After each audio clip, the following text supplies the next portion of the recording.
अब मैं इस कड़ी में ज़्यादा समय नहीं लेते हुए हमारे आज के माननीय मुख्यमंत्री और मुख्य अतिथि जी को आमंत्रित करना चाहूँगा कि वो अपना आशीर्वचन हम लोगों को दें। एक बार जोरिया तालियां बजाकर सर का स्वागत करें।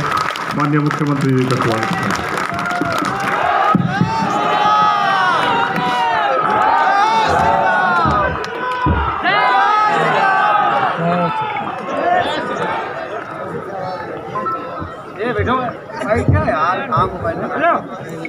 CSIR सीमेत द्वारा आयोजित आज के इस किसान मेला कार्यक्रम में उपस्थित प्रदेश सरकार में मंत्रिमंडल के मेरे वरिष्ठ सहयोगी कृषि मंत्री Shri Surya Pratap Shahi ji, director CDRI doctor Radha Rangarajan, आज के इस समारोह में उपस्थित adviser Shri Awanish Awasthi ji, doctor GN Singh ji, professor DP Singh ji, अभी नाश्ता मिलेगा आपको। CMAP, CDRI, NBRI, IITR से जुड़े हुए हमारे सभी वैज्ञानिक गण, शोध छात्र और देश के 15 राज्यों से यहाँ पर उपस्थित सभी हमारे अन्नदाता किसान बहनों और भाइयों,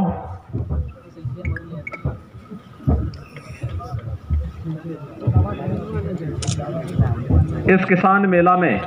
जो CMAT के मार्गदर्शन में, उनके नेतृत्व में यहाँ पर आयोजित किया गया है, मैं सबसे पहले आप सभी अन्नदाता किसानों के साथ साथ लखनऊ में स्थापित चारों जो सेंट्रल लेबोरेटरीज हैं उनके वैज्ञानिकों का और देश भर से आए हुए इस फील्ड के विशेषज्ञों का हृदय से स्वागत करता हूं और CMAP को इस आयोजन के लिए हृदय से धन्यवाद देता हूं। वास्तव में हम सब के लिए आदरणीय प्रधानमंत्री जी के विजन को जमीनी धरातल पर उतारने के लिए यह एक नया अनुभव है। याद करिए, प्रधानमंत्री जी ने, मोदी जी ने 2014 में देश की बागडोर संभालते समय इस बात को कहा था कि किसानों की आमदनी को 2022 तक दोगुना करने के लक्ष्य के साथ हमें कार्य करना है। इसके लिए उन्होंने अनेक कार्यक्रम तैयार किए। सॉइल हेल्थ कार्ड का है, प्रधानमंत्री फसल बीमा योजना का है, प्रधानमंत्री कृषि सिंचाई योजना का है, प्रधानमंत्री किसान सम्मान निधि का है, और इन सभी के साथ जब हम वैज्ञानिक शोध और इनोवेशन को जोड़ते हैं तो स्वाभाविक रूप से किसी भी किसान को या किसी भी बागवान को समय पे उन्नत किस्म का बीज मिल जाए, तकनीक मिल जाए, वैज्ञानिक सलाह मिल जाए, तो उसके लिए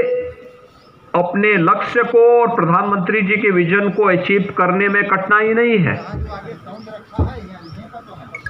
सौभाग्य से देश के अंदर पहली बार 2018 से अन्नदाता किसान को लागत का 1.5 गुना दाम उसकी उपज का मिलना प्रारंभ हुआ। अब इसमें काफी वृद्धि हुई और प्रधानमंत्री जी के विजन के अनुरूप आज अन्नदाता किसान जो परंपरागत खेती के अलावा खेती कर रहा है उसको तो 2 गुने से अधिक लाभ मिल ही रहा है, लेकिन जिसने सफसली के साथ साथ औषधि और सगंध औषधीय खेती को बढ़ावा दिया है, बागवानी को बढ़ावा दिया है, हर्बल प्रोडक्ट को प्रमोट किया है, उसको कई गुना दाम वह आज प्राप्त कर रहा है। और सचमुच यह अन्नदाता किसान के जीवन में परिवर्तन का एक बड़ा माध्यम बना है। हम लोगों ने अपनी आंखों से देखा है। मुझे देश की संसद में एक लंबे समय तक रहने का अवसर प्राप्त हुआ था और मैं इस बात को अनुभव करता था कि संसद के हर सत्र में मुद्दा उठता था किसानों की आत्महत्या का। किसान आत्महत्या क्यों करता था? उसके कारण थे। उसकी उपज का दाम उसे नहीं मिल पाता था। जिस धरती माता से वह मेहनत करके, परिश्रम करके, अपना पसीना बहा करके उपज प्राप्त करता था, उस उपज के लिए सही बीज नहीं मिलता था, सही वैज्ञानिक सलाह नहीं मिलती थी, उसकी कभी जांच नहीं हो पाई थी, सिंचाई की सुविधा नहीं थी, मार्केट से जोड़ने का कार्य नहीं हुआ था। पहली बार एक साथ इन सबको जोड़ने का कार्य हुआ है और ये तो हमारा सौभाग्य है उत्तर प्रदेश वासियों का और लखनऊ वासियों का कि यहां पर एक साथ सीमैप भी है, CDRI भी है, NBRI भी है और IITR भी यहां पर कार्य कर रहा है, जो यहां पर सदैव केवल लेबोरेटरीज नहीं है, ये केवल सेंट्रल लेबोरेटरीज नहीं है, बल्कि यहां पे प्रोएक्टिव होकर के यहां के अन्नदाता किसानों को, यहां के संस्थाओं को सहयोग करने के लिए तत्पर दिखाई देते हैं। मैं यहां पे अक्सर देखता हूं, ये बहुत कम देखने को मिलता है कि कोई सरकारी संस्थान प्रोएक्टिव होकर के अपने स्तर पर पहल करे कि भाई हम सहयोग करना चाहते हैं। और मैं यहाँ पे सीमैप के कार्य को देखता हूँ, CDRI के कार्य को देखता हूँ, NBRI के कार्य को देखता हूँ या IITR के कार्य को देखता हूँ। इनके डायरेक्टर्स, इनके वैज्ञानिक हम लोगों के पास या विभागों के पास आकर के कहते हैं कि साहब हम लोग इस फील्ड में काम करना चाहते हैं, हम लोग सहयोग करना चाहते हैं, हमसे कोई सहयोग तो ले। और यह एक अच्छा अवसर है जब हम अपने अन्नदाता किसानों को सह फसली लेने के लिए इनके माध्यम से विकसित की गई प्रजाति को और प्रमोट करने के लिए उनका सहयोग ले सकते हैं। वे सहयोग देने को तैयार हैं। ऐसे ही औषधीय पौधों के लिए या फिर अन्य क्षेत्रों में भी उनका सहयोग लेकर के हम कई प्रकार की फसलों की विविधीकरण को लेकर के हो सकता है और अन्य क्षेत्र में भी उनका सहयोग लेकर के किसान की आमदनी को कई गुना बढ़ाने का काम कर सकते हैं। और मैंने यहाँ पे देखा एग्जीबिशन के साथ केवल अन्नदाता किसान नहीं था, मार्केट से लिंक करके एक पूरा इकोसिस्टम कैसे तैयार होना है यह भी यहाँ देखने को मिला। 15 राज्यों का किसान यहाँ आया है। उन किसानों को उनके अनुसार, यहाँ पे हमारा बाराबंकी और अगल बगल का तो किसान है ही, संभल और अमरोहा से भी किसान आया हुआ है और लखीमपुर खीरी के हमारे जनजातीय समुदाय से जुड़े हुए लोग भी आए हुए हैं, जो लोग यहाँ पर खेती की उन्नत किस्म को आगे बढ़ाने में अपना योगदान दे रहे हैं। हम लोग था लेकिन नहीं थी, इसको हाईलाइट नहीं किया गया, लेकिन जैसे इसको थोड़ा भी सरकार के द्वारा सपोर्ट किया गया, इनके विशेषज्ञता का लाभ प्राप्त हुआ, आज ये सब हम सबके सामने देखने को मिल रहा है। और मैं इसीलिए आज यहाँ पर हमारे कृषि मंत्री भी हैं, हमारे अपर मुख्य सचिव कृषि भी यहाँ बैठे हुए हैं, CSIR की जो डायरेक्टर जनरल हैं वे स्वयं भी आज यहाँ पर आकर के अपना योगदान दे रही हैं कि सभी चारों लेबोरेटरीज यहां पर सहयोग करने को तैयार हैं। लेकिन हम सहयोग तो लें, और मैं चाहूंगा कि प्रदेश में हमारे 89 कृषि विज्ञान केंद्र हैं, 4 राज्य कृषि विश्वविद्यालय और 5वां भी स्थापित होने जा रहा है। तमाम अन्य एग्रीकल्चर से जुड़े हुए संस्थान हैं, बागवानी से जुड़े हुए संस्थान हैं, आयुष से जुड़े हुए संस्थान हैं। हम सबको मिलकर के, एक साथ मिलकर के उनका निरंतर विजिट, सीमैप है, CDRI है, NBRI है, IITR है, इन सभी लेबोरेटरीज की उनकी समय समय पे विजिट होना, चाहे वह आयुष से जुड़े हुए लोग हों, चाहे वह एग्रीकल्चर से जुड़े हुए हों, चाहे वह अपने उद्यान से जुड़े हुए हों,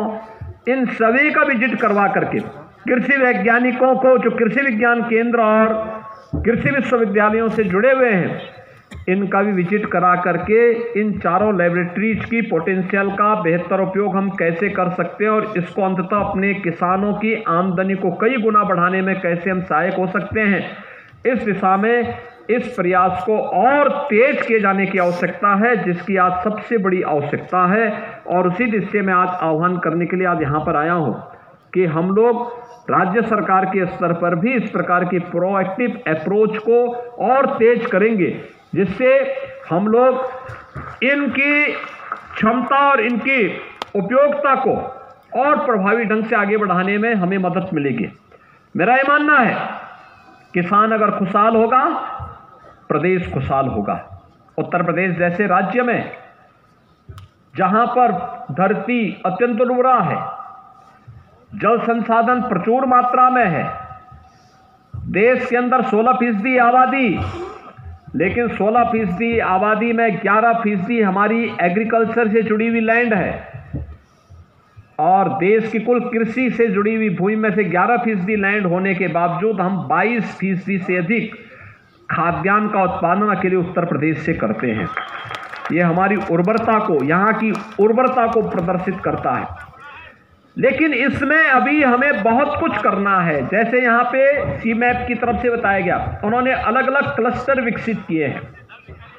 इन क्लस्टर को विकसित करने में हम सभी 89 कृषि विज्ञान केंद्रों में भी क्लस्टर विकसित करके वहाँ पर हम लोग नए तरीके से किसानों के समूहों को आगे बढ़ाने में योगदान दे सकते हैं। और मेरा मानना है, औषधीय पौधों की खेती में, उसकी प्रोसेसिंग में, उसकी मार्केटिंग को अगर हम उसके साथ जोड़ लें, कई गुना लाभ हमारा एक अन्नदाता किसान प्राप्त कर सकता है। परंपरागत खेती में अगर 1 एकड़ में एक वर्ष में वह 20 से 25 हज़ार रुपये कमा रहा है, तो औषधीय पौधों की खेती में वही किसान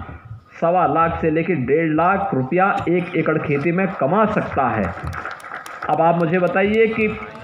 20 से 25 हज़ार रुपये में लाभ होगा, उस व्यक्ति की जीवन में खुशहाली आएगी, या 1.25 लाख से 1.5 लाख में उसके जीवन में खुशहाली आएगी?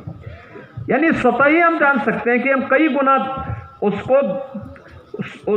उसकी आमदनी बढ़ाने में योगदान दिया जा सकता है। और इस दिशा में जो प्रयास सीमैप और अन्य केंद्रीय लेबोरेटरीज के द्वारा यहाँ पर प्रारंभ किया गया है, मुझे लगता है कि यहाँ सभी लोग मिलकर के अगर इस कार्यक्रम को आगे बढ़ाएंगे तो इसके और बेहतर परिणाम आएंगे। मैं इस किसान मेला के लिए हृदय से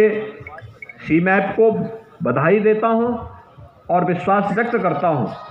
कि जो एक इन लोगों का पॉजिटिव एटीट्यूड है, उस पॉजिटिव एटीट्यूड को हम और गति के साथ राज्य शासन के साथ, राज्य सरकार की एजेंसियों के साथ, विभागों के साथ तालमेल बिठा करके आगे बढ़ाने में हम इन चारों लेबोरेटरीज की पूरी क्षमता का उपयोग करते हुए प्रदेश के अंदर इसको लागू करने में भरपूर मदद करेंगे। मैं अन्नदाता किसानों को जो पूरे देश भर से आए हैं, 4000 की संख्या में